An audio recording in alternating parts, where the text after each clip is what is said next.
Good morning all of you. Today I will discuss about the dual nature of matter radiation के अंदर हमारा topic आता है photon. तो फोटोन हम पढ़ने से पहले हम फोटोन के बारे में कुछ डिस्कस करेंगे, उसके बाद उसकी न्यूमेरिकल करेंगे जो भी नीट वगैरह में जेई मेंस वगैरह में जो भी आए हैं, फिर एचटेट में आए हुए हैं। तो फोटोन्स क्या बेसिकली क्या होता है, एक स्मॉल पैकेट ऑफ एनर्जी होता है that's known as a quanta. Energy is directly proportional to frequency of, जितने नंबर ऑफ फोटोन इंसिडेंट हो रहे हैं उतनी उसके पास मेटल सरफेस पे क्या आ रही है, एनर्जी आ रही है। तो E is equal to H F. यहाँ एच क्या है, एक प्लेन कांस्टेंट है, एफ क्या है, फ्रीक्वेंसी ऑफ इंसिडेंट फोटोन। तो यहाँ से हम एनर्जी को निकालेंगे तो क्या आएगा, फ्रीक्वेंसी आ जाएगा सी बाई लैम्डा। तो जब हम एच की वैल्यू रखेंगे, सी की वैल्यू रखेंगे, तो हमारे पास क्या आ जाएगा, इलेक्ट्रॉन वोल्ट के अंदर, ये जूल से हम इलेक्ट्रॉन वोल्ट में कन्वर्ट करेंगे तो हमारे पास ये आ जाएगा 12421 लेंथ इन एंगस्ट्रॉम। इसको हम सिंपली 400 भी लिख सकते हैं, लास्ट में 12,400 भी सिंप्लिसिटी के लिए।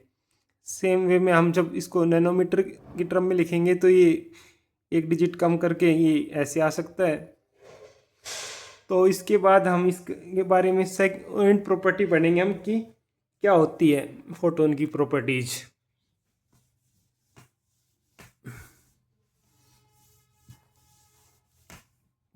तो हमारे पास क्या आती है प्रॉपर्टीज में,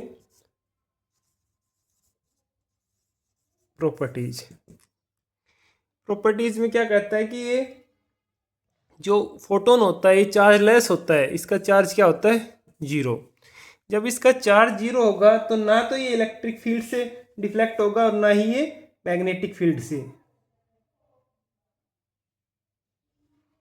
तो ये लिख सकते हो कि ये चार्ज लेस है, चार्ज लेस या क्या बोलते हैं इसको, न्यूट्रल भी बोल सकते हैं। न्यूट्रल है तो नाइदर डिफ्लेक्टेड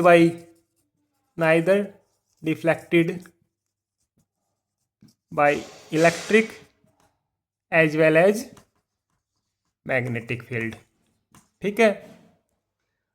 तो फिर अनदर प्रॉपर्टी हमारे पास क्या आती है कि रेस्ट मास होता है जो भी एम नोट से जिसको डिनोट करते हैं, वो भी क्या है, जीरो। इट्स मीन क्या हो गया कि रेस्ट के अंदर photon doesn't exist, photon do not exist in rest position. Okay, इसका मतलब क्या हुआ, हम थ्योरी ऑफ रिलेटिविटी के अंदर क्या पढ़ते हैं, एम इजिकल टू में m naught times gamma. Gamma को हम सिंप्लीफाई करेंगे तो अपॉन में 1/√1 upon v square by c square. अब क्या होता है कि जो फोटोन होता है वो ट्रेवल करता है with the speed of light in air and space. Photon होता है जो वो स्पीड ऑफ लाइट से ट्रेवल करता है, स्पीड ऑफ लाइट से इन एयर, या फिर कह सकते हैं हम वैक्यूम के अंदर। जब v बराबर में c आ जाएगा तो ये क्या हो जाएगी टर्म 1 - 1 जीरो। तो एम नोट बराबर जीरो, तो ये m क्या आ जाए, ये क्या हो जाएगा, इनफाइनाइट हो जाएंगे। गामा है जो 1 में, गामा है जो क्या आ जाएगा, इनफाइनाइट। तो यहाँ से क्या आ जाएगा, जीरो। मास क्या आ जाएगा, जीरो। और अदर वे मोशन में निकालना चाहें तो, ये मोशन में निकालना चाहिए तो मोशन में तो ई इजिकल टू में m c square, E equal to M c square. ठीक है। और एक एनर्जी का हमने अभी अभी क्या पढ़ा, एच म्यू या एच एफ लिख सकते हैं, एच सी बाई लैम्डा। ठीक है। तो इन दोनों को इक्वेशन को इक्वेट करेंगे तो M c square is equal to में एच सी बाई लैम्डा। एक सी से एक सी कैंसिल हो जाएगा, तो यहाँ क्या आ जाएगा, एम सी बराबर में एच लैम्डा। ठीक है। और ये क्या हो जाएगा, m बराबर में h अपॉन में c लैम्डा, ये मूविंग फोटोन का मास हो जाएगा। यहाँ से ही हम एनर्जी से रिलेशन से, आइंस्टीन की एनर्जी रिलेशन से हम क्या कर सकते हैं, इसको अलग अलग लिख सकते हैं, h is equal to M C into C. अब जो मास इंटू वेलोसिटी क्या होता है, एज ए मोमेंटम होता है, इसको स्मॉल p से डिनोट कर दो आप, E इजिकल टू में पी सी। तो यहाँ से हम मोमेंटम निकालना चाहें p, तो p बराबर में E बाई सी आ गया। ठीक है, तो मोमेंटम का रिलेशन एनर्जी के साथ E बराबर में पी सी, आपको याद नहीं होता तो E equal to p c यानी प्रियंका चोपड़ा कर सकते हो आप। तो एनर्जी इजिकल टू में एच सी बाई लैम्डा। तो यहाँ से हम दोनों एनर्जी है तो लेफ्ट एंड राइट दोनों को इक्वेट करेंगे, तो पी सी बराबर एच सी बाई लैम्डा। यहाँ से सी कैंसिल आउट हो जाएगा। तो ये मोमेंटम का क्या एक रिलेशन आ गया, P इजिकल टू में h बाई लैम्डा। ठीक है,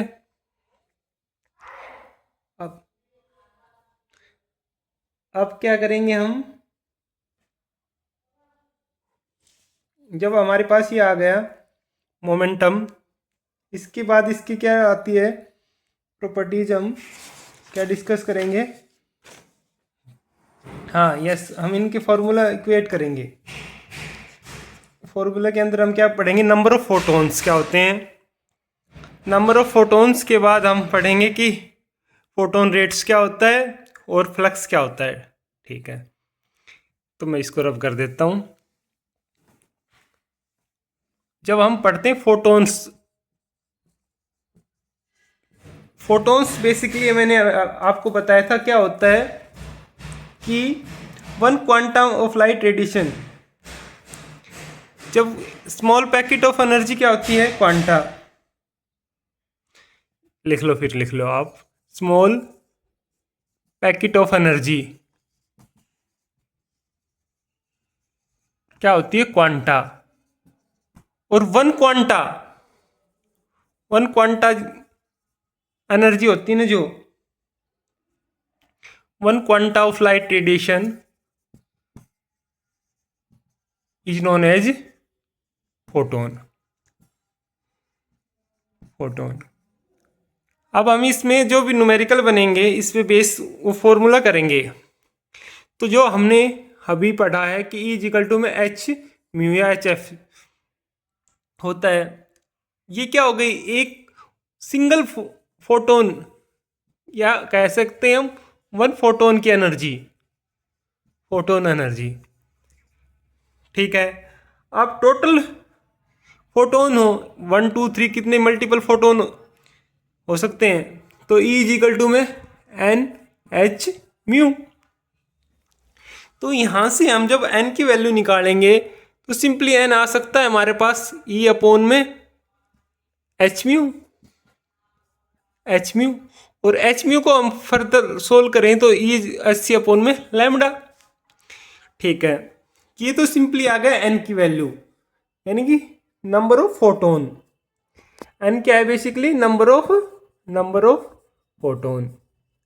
बट हम फोटोन रेट करेंगे तो ऑब्वियसली इसको हम t से डिवाइड कर देंगे n बाई टी, यानी कि इसको क्या बोलेंगे, photon rate, number of photon पर सेकंड या पर टाइम, जो भी गिवन टाइम है।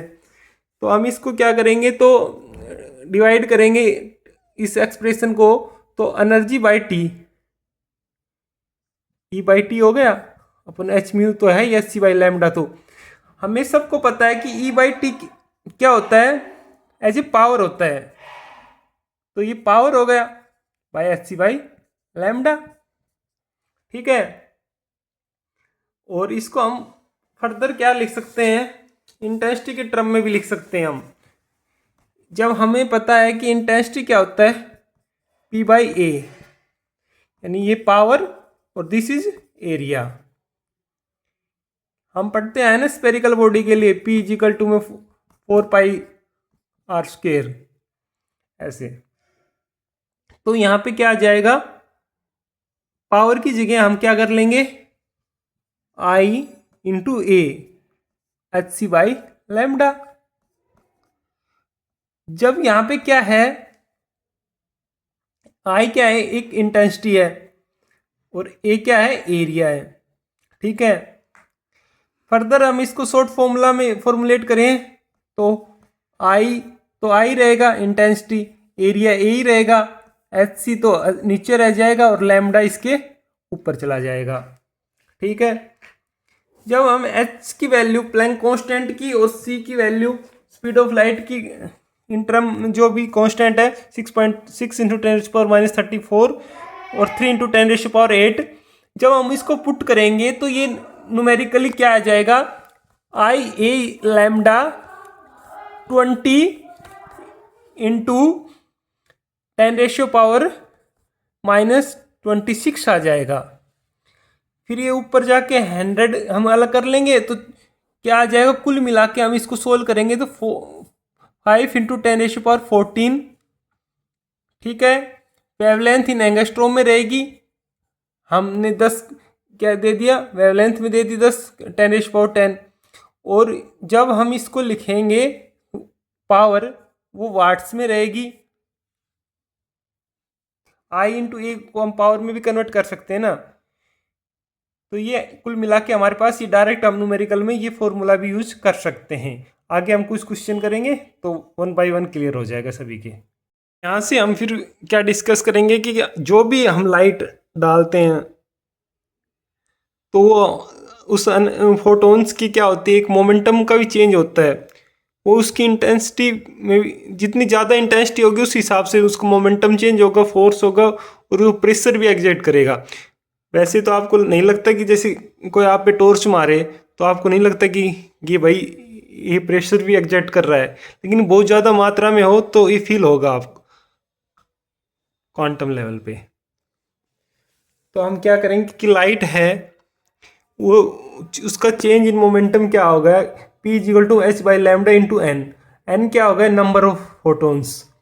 तो इसको हम एन की वैल्यू को क्या लिख सकते हैं, एच बाई लैम्डा तो रहेगा ही, E by H C by lambda हमने पढ़ा है।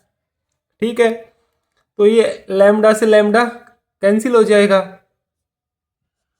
ठीक है, और एच से एच कैंसिल, तो कुल मिला के P इजिकल टू में ई बाई सी आ गया। ई क्या है, एनर्जी, और सी तो क्या है, स्पीड ऑफ लाइट, सी तो सी लिख लो। तो यहाँ से फोर्स क्या क्या होता है, न्यूटन सेकंड लॉ में क्या कहता है, फोर्स क्या होता है, rate of change of linear momentum, applied force हम पढ़ते आए हैं। तो यहाँ से हम एफ क्या लिख सकते हैं, ई, ये मोमेंटम का हमने लिखा है ना अभी, E by C energy by speed into में टी। तो ये देखोगे कुल मिला के ई बाई टी क्या हो गया, पावर अपॉन में सी। तो फोर्स क्या एजेक्ट करेगा कोई रेडिएशन का, रेडिएशन की एफ रेडिएशन, और ये क्या था, मोमेंटम ऑफ रेडिएशन। अब इसी के साथ हम pressure radiation, radiation of pressure करेंगे। तो ये फोर्स हमने अभी अभी पुट कर देंगे हम, जो निकाला है पावर अपॉन एरिया इनटू में सी। हमने पढ़ा है पावर अपॉन एरिया क्या होता है, इंटेंसिटी, तो ये क्या आ जाएगा, आई बाई सी। ये तीनों केसेस हमने कब कब किए हैं कि जब बॉडी है वो टोटली अब्जॉर्व है। टोटली अब्जॉर्व का मतलब है कि ब्लैक बॉडी है कोई, इसमें कोई एक फोटोन इंसिडेंट किया तो वहीं उसने ब्लैक बॉडी ने अब्जॉर्व कर लिया, यानी कि रिफ्लेक्शन कुछ भी नहीं हुआ, 0%। तो अगर इसी में हम रिफ्लेक्टिव का केस पढ़े तो ब्लैक बॉडी ना होके कोई ग्रे बॉडी, वाइट बॉडी हो, तो क्या हो गया, कोई ग्रे बॉडी मान ले हम, तो फोटोन आएगा और रिफ्लेक्ट भी होगा, तो आने का और जाने का दोनों। तो रिफ्लेक्टिव के केस में क्या हो जाएंगे, अब मैं इसी को रब कर देता हूं। रिफ्लेक्टिव के केस में क्या आ जाएगा, ट्वाइस हो जाएगा, P reflective twice of E by C. Similar way में एफ रिफ्लेक्टिव क्या आ जाएगा, twice of power upon C. Same way में pressure reflective twice of I by C हो जाएगा। ठीक है, अब हम करेंगे इन पे न्यूमेरिकल।